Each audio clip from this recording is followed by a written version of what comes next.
What's up guys, it's Sava from SOS Kitchen and today we're making Kkakdugi. This Korean radish kimchi is my favorite type of kimchi because of its crunch and its juiciness.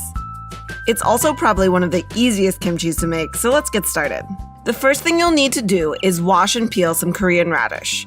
If you can't find Korean radish, you could also use daikon here.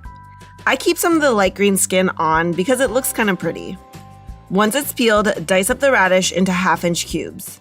Sometimes you'll see it cut bigger, but I prefer a smaller dice because you can fit it into sandwiches and baos much easier. Once diced, add the radish into a bowl along with some salt and sugar. Mix it up and let it sit at room temperature for about 30 minutes until the radish starts to release some of its water. Drain off the water, but don't throw it away. We're going to need some of it later. Once the radish is drained, add in some thinly sliced scallions, garlic and ginger, and Gochugaru, which is Korean chili flakes. They have a great flavor and aren't as spicy as regular red chili flakes. I'm adding in half a cup, which makes for a pretty spicy kkakdugi, but if you don't like spicy, don't add as much. Add in some fish sauce and then use your hands to mix everything up and massage the chili into the radish. Add in the reserved radish water as needed.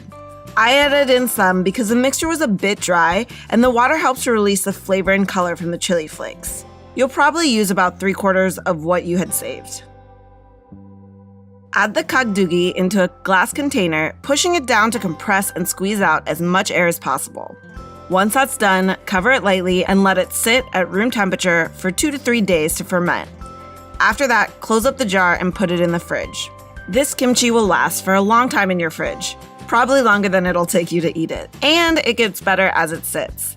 The kimchi goes great on sandwiches, baos, as a little banchan, or I actually use it in my kimchi fried rice recipe, which I'll link at the end of the video. Enjoy this kimchi however you like, and let me know if you make it. Please subscribe to Sweet or Savory Kitchen, and thanks for cooking with me again. Bye.